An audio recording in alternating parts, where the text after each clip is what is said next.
Good morning and welcome to the Measure What Matters New Hampshire webinar, Creating a Corporate Giving Platform for Impact. I'm Molly Redfield and I'm the Communications and Event Manager for New Hampshire Businesses for Social Responsibility, or NHBSR.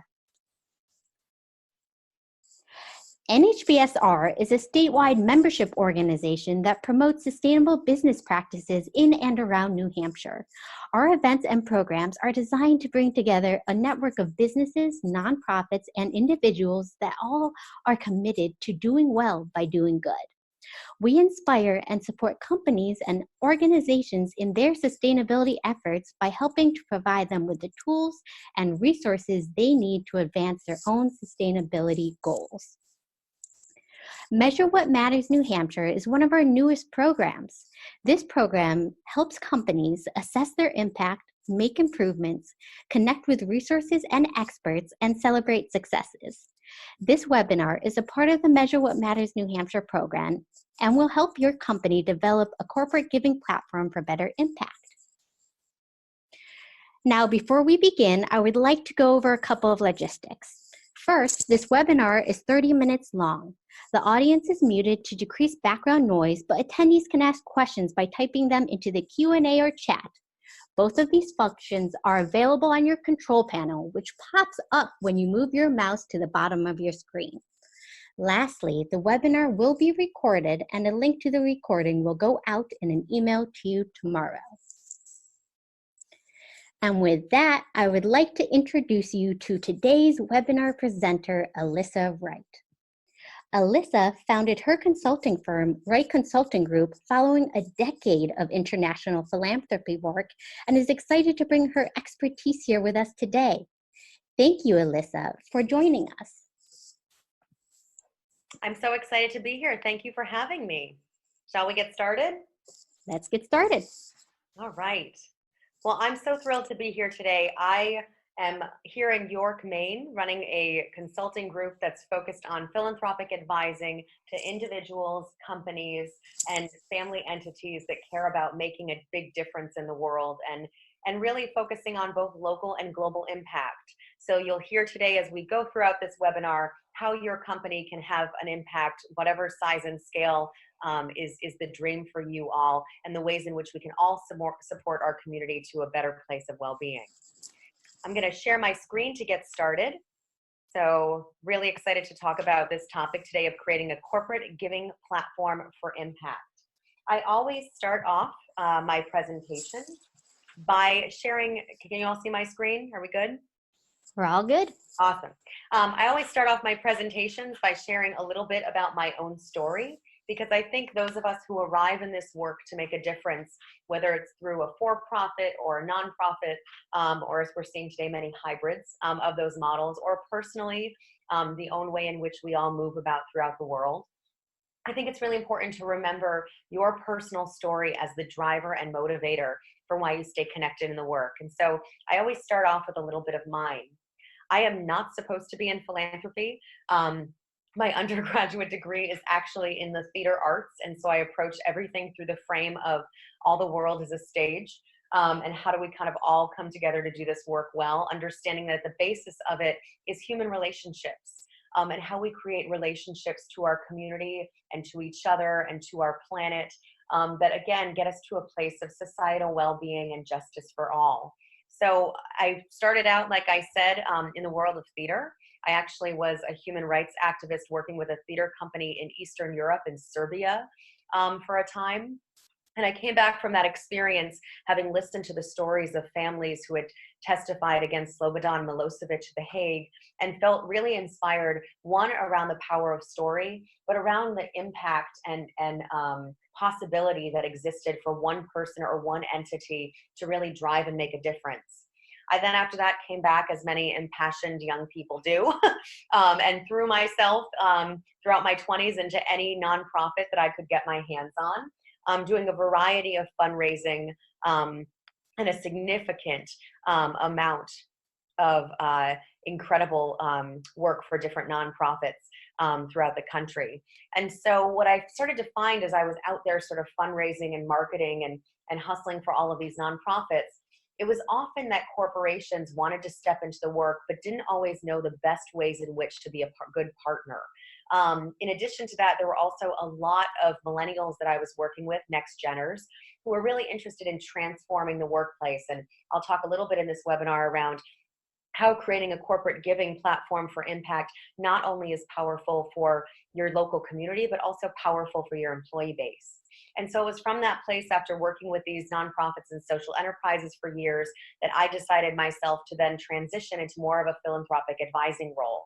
And so today sit in a position where I get to work with companies and individuals and entities who really care about making sure they're driving a difference in the world, and again, having real effective impact.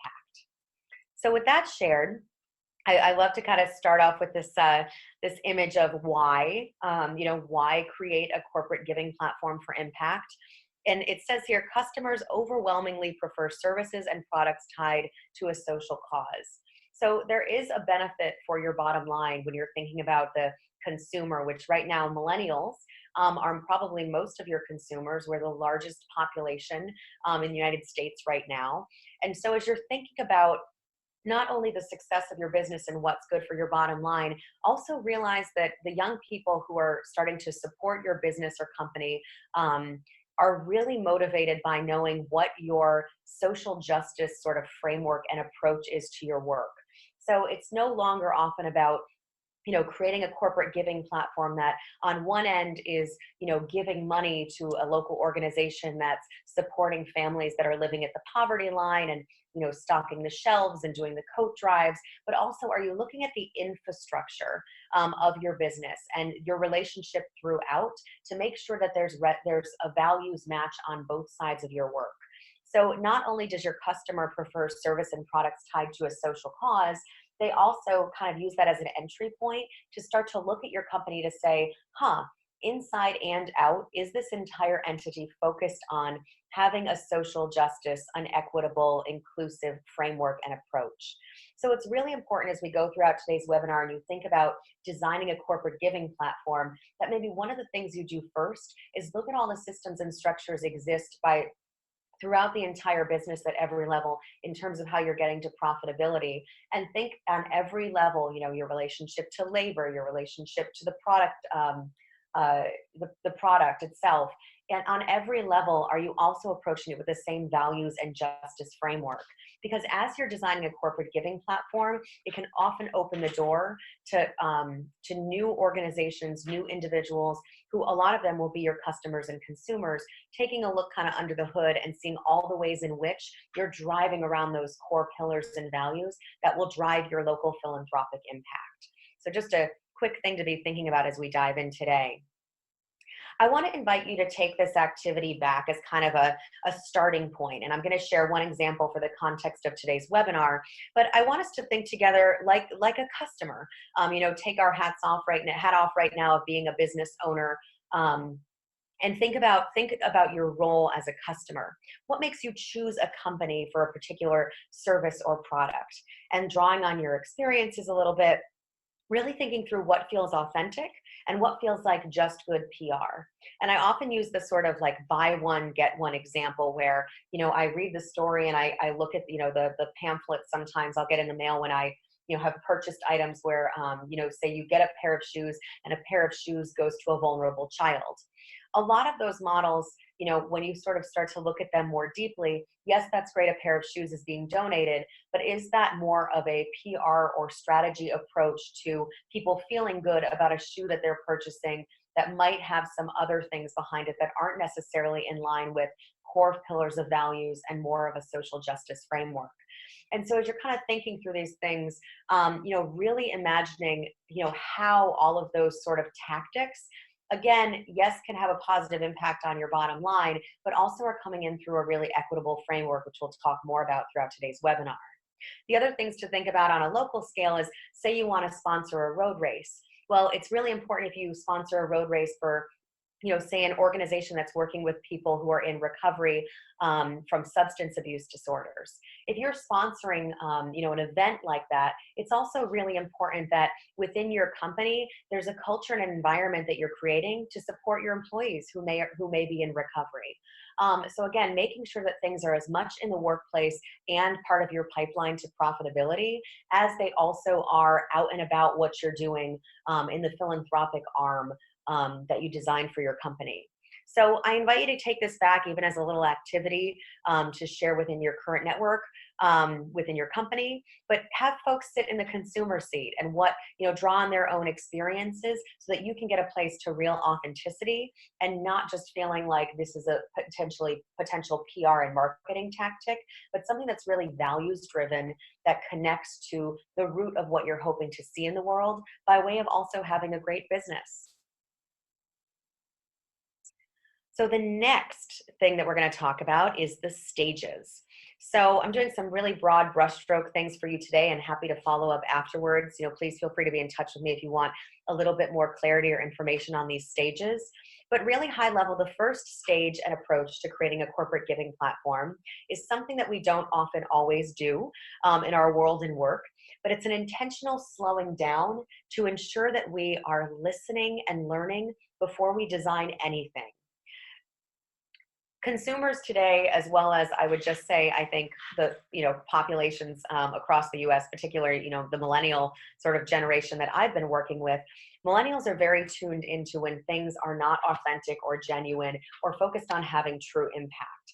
So they're able to kind of, they're taking a deeper look to kind of see things that are more community driven and really in response to what the needs are in our society right now versus what might just be, again, a ploy or a tactic or something that might feel good in the moment, but what's the real resonance of the work that's happening to drive social or environmental change.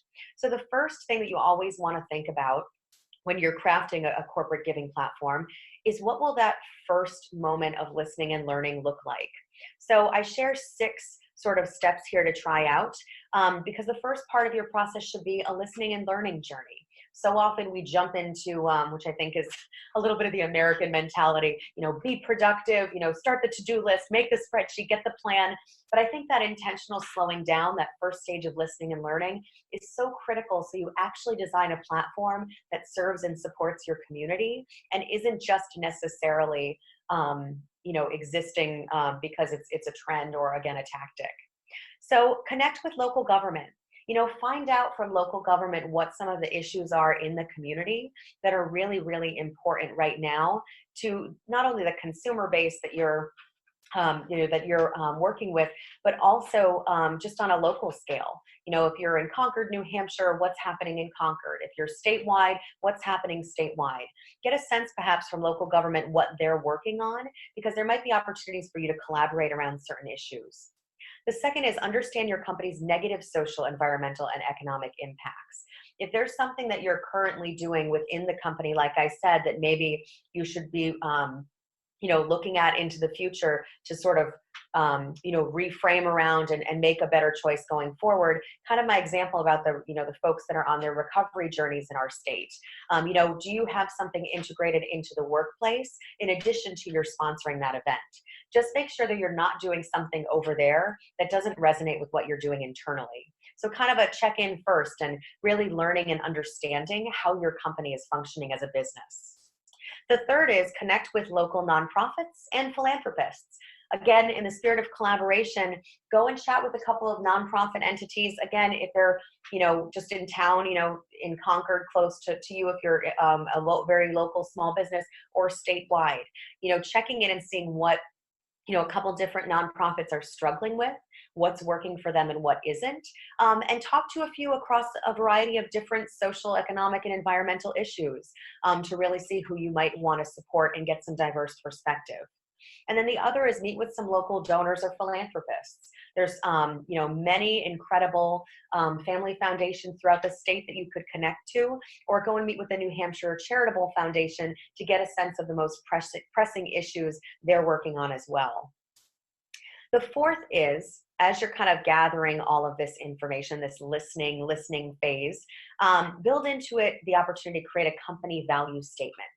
So this, again, once you've collected some of this sort of preliminary information, may or may not be the exact same values of the company itself. I often will see a company say, oh, well, this is our, sort of value statement and our mission as a company. It might not be the same for your philanthropy and giving platform. And what you also might recognize in this process of listening and learning first is that you actually might want to go back to the mission of the company and make some changes based on what you find out. And again, a lot of this involves executive leaderships and boards being involved in this process.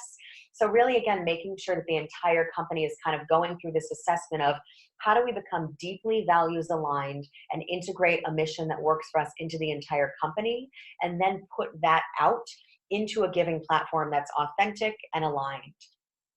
So once you've created that company value statement, or you have one that you're going to start sort of, testing out as you design the platform, start to engage employees. So often what I see is the mistake that happens is the company value statement and the employee engagement happens first. And then it's really designed, again, sort of from the inside out instead of the outside in. And I think it's really important, if you want to have a community impact, that you bring the community in the beginning, which is why I'm suggesting the connection to local nonprofits, donors, government, and those working on pressing issues in your community. So with all that feedback, you can start to engage employees and say, here were all of our learnings of how we can serve our community best at this time. What do you think we should focus on? And where do you also have a story or narrative that could be a personal driver to you? So then you marry the employee engagement into those findings you already have, and you slip it into, identifying more of those deep, tangible, more niche social, economic, and environmental issues that have come out of all of those shared learnings. I always use this example here of Nike Foundation and the Girl Effect. And, the Girl Effect was a campaign they launched as, without sort of doing the listening and learning due diligence that should have happened. And so when this campaign was initially launched and conceptualized, you can actually go to Girl Effect campaign. There's this article on The Guardian that has the case study attached to it if you want to learn more.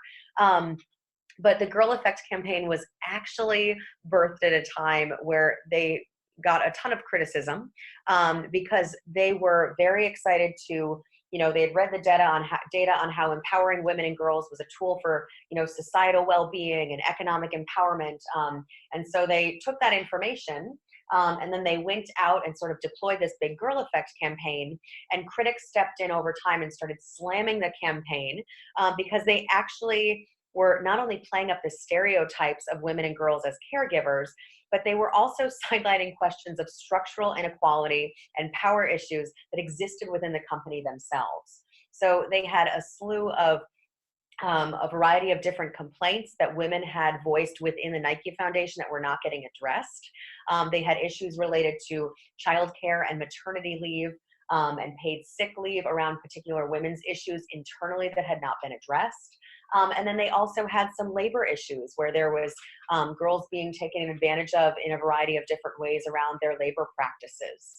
And so again, they hadn't looked at those structural sort of issues first that they had internally to their company. So then it looked like they were just doing this feel-good entity over here where there was this campaign to champion women and girls, but yet on the inside, they hadn't made that marriage of values.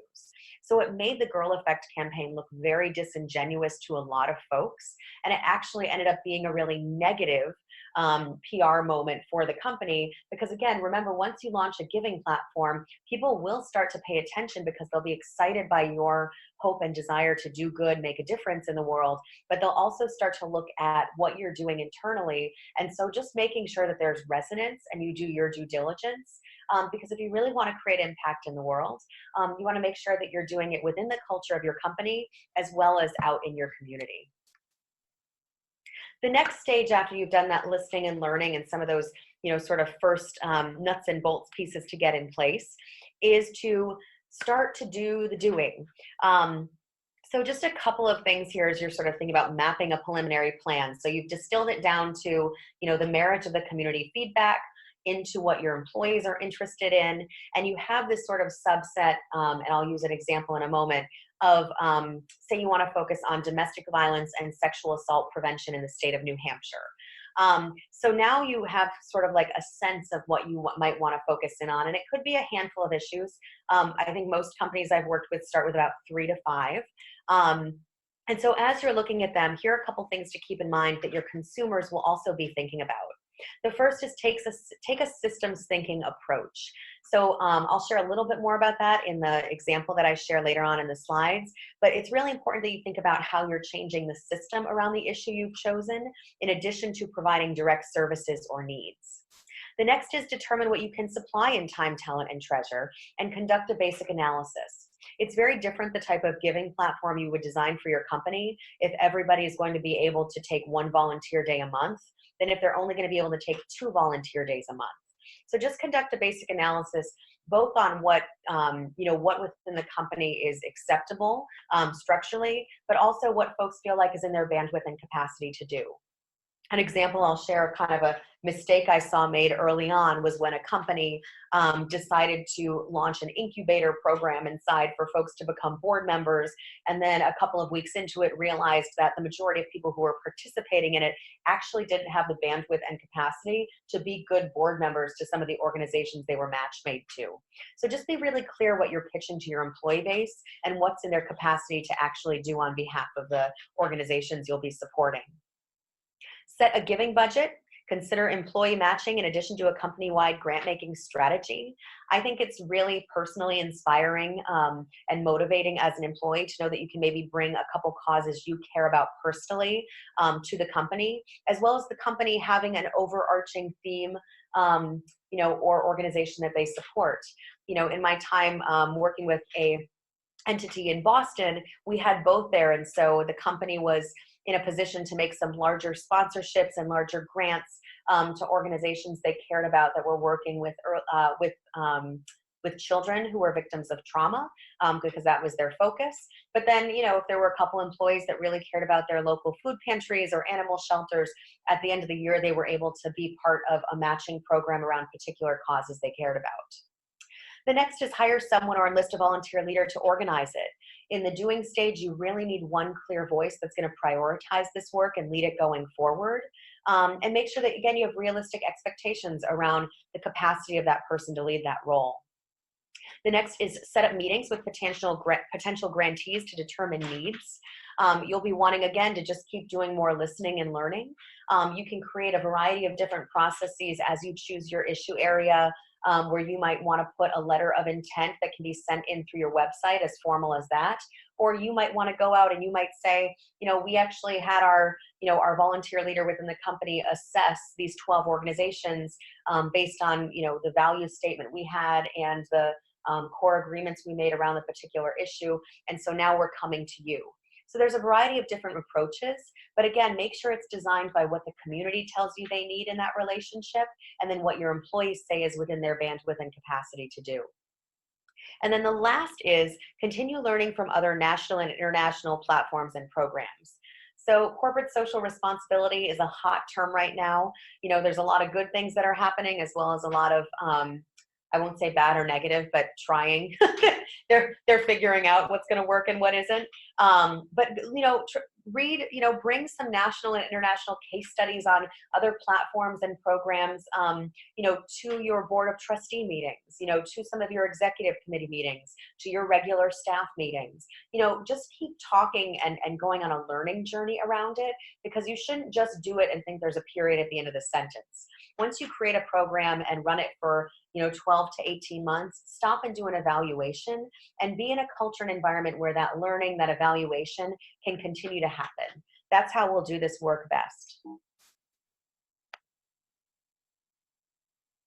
So I have a little case study here, working with C&J Bus Lines around supporting those with substance abuse disorders in our community.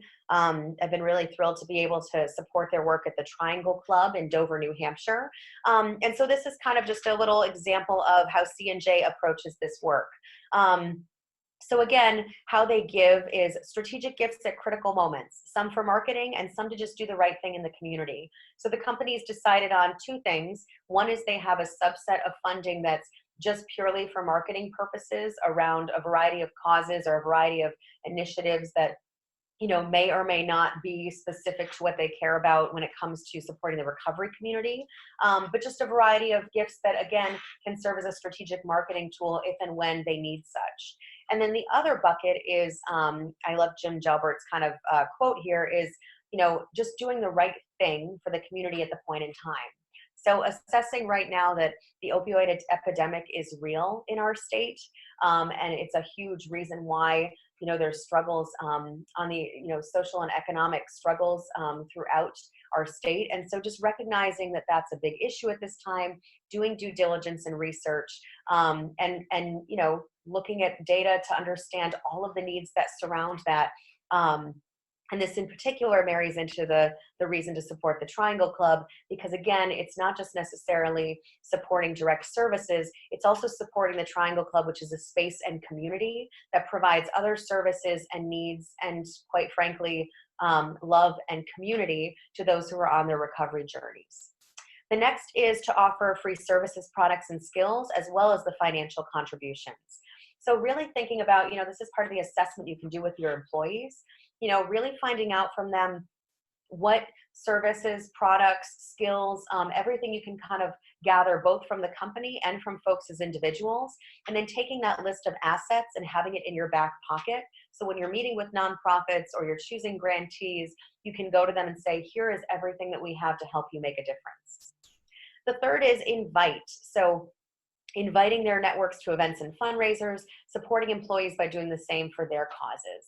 So again, this is where you can really catalyze a community and help nonprofits who are often small-staffed, on a shoestring budget, really struggling to have the people power to network as much as it takes and to be out in the community as much as it takes to raise the type of resources that can support their work. So you can be an extension of that for them, really helping them catalyze and build a community. The fourth is share.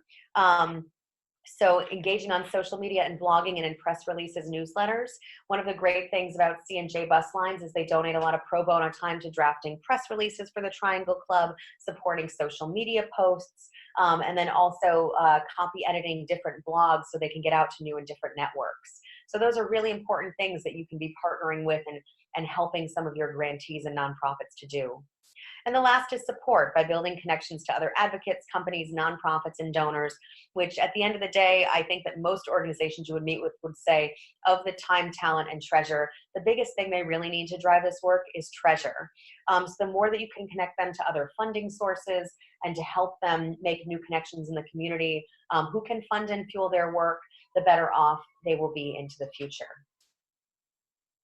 The last stage is the learning stage. So now that you've done some of the doing and you did the sort of listening and learning in phase one, the last piece is to sit down and do some evaluation. And like I said, about 12 to 18 months after, really learn from the process that you've designed up until this moment. So a couple best practices around that is email grantees regularly, ensure you have good communication with them, and track impact together. One of the questions I'll often ask when I visit a grantee or have a phone call with them or see them at an event is, how do you feel about our relationship? Are we communicating with you enough? When you're the one who's funding the work, particularly a corporation, be aware of the power dynamic. They won't often tell you what's working and what isn't because they're afraid of losing funding or losing connections. So make sure that you're aware of that power dynamic. And make sure that you're ensuring good communication and you're taking the lead on asking some of those questions around it. Send out thank yous to the organizations you're supporting. They're creating change with your financial resources. I always say in this work that financial capital, intellectual capital, and social capital are all the same. I don't see a difference between someone giving $100,000 and someone giving 100,000 hours of their time. So remember again the power dynamic, and in the seat that you're in, send out thank yous to the organizations you're supporting, because I'm sure they're going to be sending you 100 thank yous as well. The last is assess both qualitative and quantitative data as time goes on. Read the stories as well as look at the data and metrics. For success, we often only look at the data, but there's often a story behind it why instead of serving 10,000 people, they served 1,000. So think about things not just from a numbers-driven perspective, as companies often do, but slip into a framework where you're looking at the quality of the programming and its transformational work as much as you're looking at the numbers. And then last is celebrate. As your program hits milestones, kind of evolves its vision, help the organizations that you're supporting create a space so that you can all celebrate together, because often your clients and beneficiaries won't have the capacity to do that. So offer your space as a place to celebrate, and order free pizza and get some good things together. Lastly, also just sharing, connect with like-minded companies to share the work, communicate regularly with customers and clients, build connections to other companies to support them, and then ensure that funding exists to support partner grantees to share the impact of their program into the future. So think about these partnerships as they're evolving and growing, and how you can share and amplify the work by connecting and communicating with them on a regular basis, as well as maybe potentially creating a reserve. So you're not just a one-time grant, but there's the opportunity for them to continue to be funded by you into the future. A giving plan example I like to share, as I mentioned earlier, from working to end domestic violence in New Hampshire, is think about the short-term, intermediate, and long-term impact of the work. So if you wanted to focus on domestic violence in New Hampshire as a company, the short term would be providing direct support services to survivors. You could look at Haven, which is the local domestic violence shelter in southern New Hampshire here, as potentially supporting that. Look at the intermediate, which could be potentially also funding some of the policy and advocacy work to support survivors throughout the state and to make some systemic changes. You could look at the New Hampshire Domestic Violence and Sexual Assault Coalition for that. And then think about the long term, which again could be prevention programming. So you could look at SHARP, which is a university-run program that is supporting young people between the ages of, I think, 16 and 25, who are really moving forward with changing some of the harmful social and cultural norms that prevent survivors from coming forward. So again, think about your own theory of change when you're creating that legacy statement, and how it can drive real change going forward, and your company can really make an impact in the community. And again, not just be good PR, as we often see many giving platforms do. Engaging employees is a huge reason for you to do this. Again, you can retain so much millennial talent if you focus on having a sophisticated and values-driven giving platform. Involve employees in the listening and learning stages as you design the program. Ensure that volunteer opportunities exist, including ways to fundraise. Fundraising is a great skill, I think, for a lot of folks to have as they kind of go forward in their world and work. So make sure that they're aware of the opportunities to fundraise, and even give them some professional development or support around that. Help employees understand social media and act at critical moments. They can learn this from your nonprofits or from watching some folks who are very social media savvy within the company do it well. Help employees know their own story and share it effectively. I always share my trajectory from theater arts kid who was kind of living at the poverty line to now working in philanthropy with the millionaires and billionaires, because class plays a large role in how I think about my world and work and my role in the local community.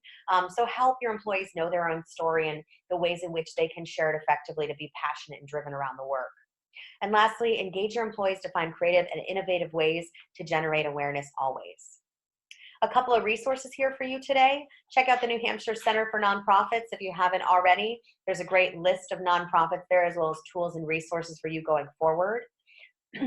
Howard Buffett, this is Warren Buffett's son Howard's son Howard, just released a really great book on social value investing.